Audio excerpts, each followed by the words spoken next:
Rita would have lied. I would have lied. Well, I think Stephen more or less neutralized everything, anything that could have been of any damage to me. I think he put things in its proper perspective. I mean, if you would have perjured yourself, I think I'd have been very unhappy, because I would have known it would make you unhappy. Oh, how much longer? Why, just a few minutes, a few more witnesses, that's all. And then? And then we will be married. Tonight. You through? Mm-hmm.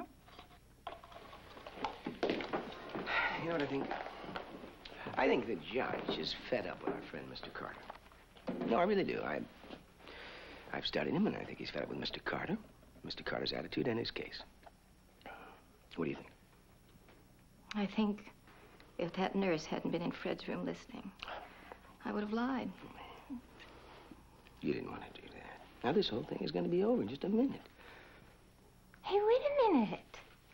You're not supposed to be cheering me up. I'm supposed to be doing that for you. Don't you know that? Don't you know anything?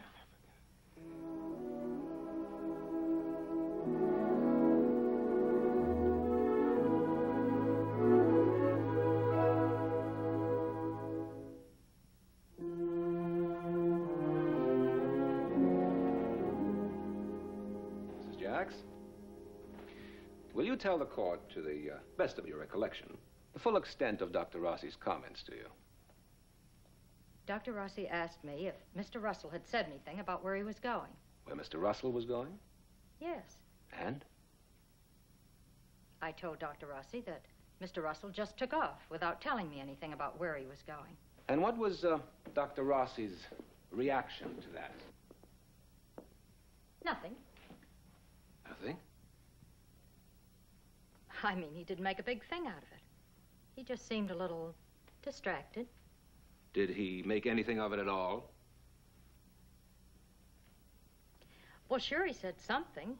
He was looking for him. He said that if Mr. Russell came back, I was to try to keep him there. Mrs. Jacks, was Dr. Rossi's meaning clear to you? Yes. And? He meant that he wanted to see Mr. Russell, and that if Mr. Russell came back, I was to keep him there until Dr. Rossi came back or phoned in or something. I mean, there was no hidden meaning. Dr. Rossi meant just what he said. I'm sure about that. Your Honor, I'd like to move that portion of the answer regarding the hidden meaning and what Dr. Rossi meant be stricken from the record. All right. That portion will be deleted from the record. Dr. Miles, I realize you did not perform the autopsy on Mr. Russell, but you did perform emergency surgery. That is correct. In your professional opinion, could the blow that killed Mr. Russell have been struck at least a few hours before the unconscious body was found? Yes. Your Honor, objection. Could it have been struck in another place, not in Mr. Russell's room? Yes, according to the nature of the wound. Counsel is assuming facts, not in evidence. Objection sustained. Thank you. I'm finished with the witness. Your Honor, may I have a word with you and Mr. Carter, please? All right. Please approach the bench, both of you. I own a motel out near the junction. A lot of businessmen stop there. We're sort of between this place and Boston. Mr. Hagen, will you kindly tell the court the names of your guests on the afternoon in question? He signed the register, Mr. and Miss Fred Russell, and I knew him from before. Visited your motel quite often? Yes, sir. Who was Mrs. Russell? Oh, I can't say for sure, sir. Well, can't you give us any kind of a description at all? Well, she kept turning away when they registered. The women all do that. But I tell you this, she had a ton of long blonde hair.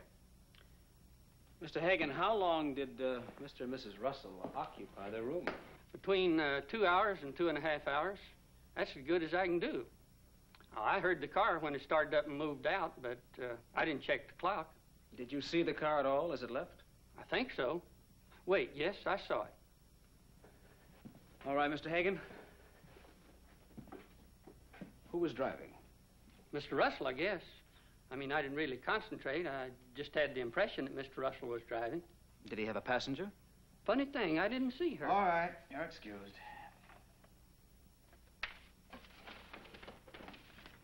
Counsel will please approach the bench.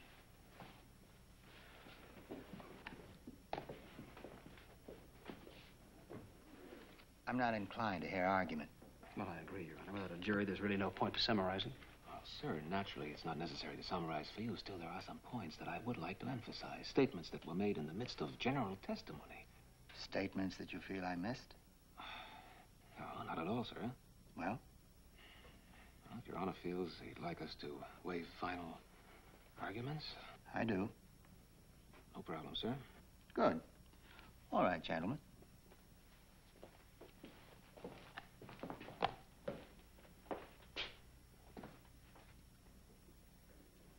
Having regarded the evidence and the testimony very carefully, and having given due weight and consideration to the requirements of the law, it appears to this court there has been an offense against the penal code, and that there exists probable cause, so that the accused, Michael Rossi, will be bound over for trial by jury in the Superior Court of Peyton County on a date to be given by the presiding judge of this county.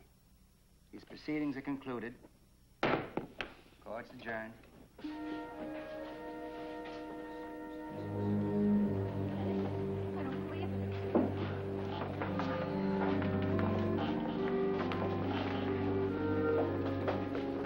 All right, move on, please. Move on.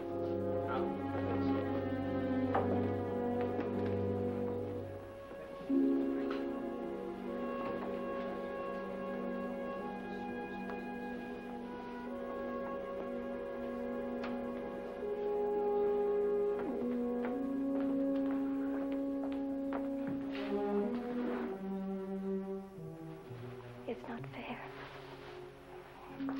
You're right. Honey, are you all right? Well, there's reasonable doubt.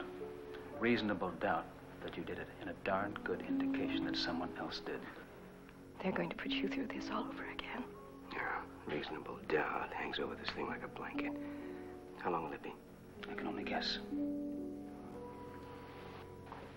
I love you. I love you.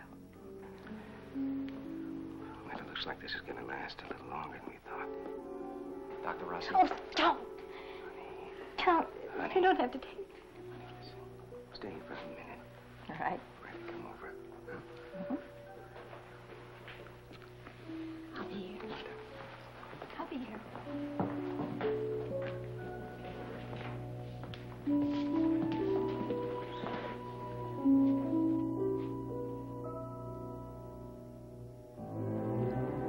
Let's go, Doc.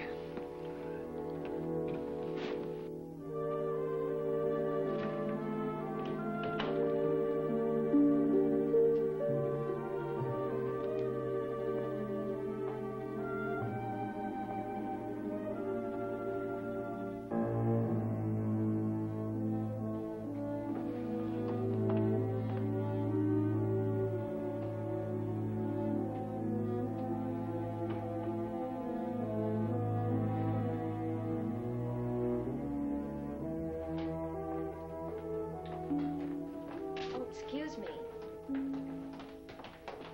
What room are we going to? 120, honey.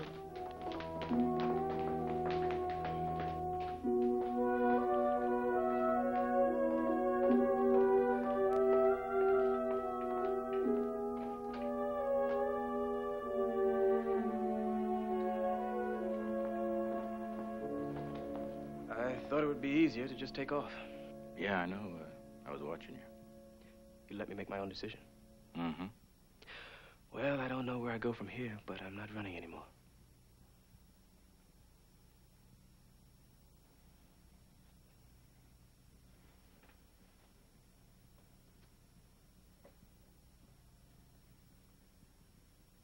Susan. I want to speak to Dr. Rossi. Maybe you should talk to Stephen. I've got to speak to Dr. Rossi.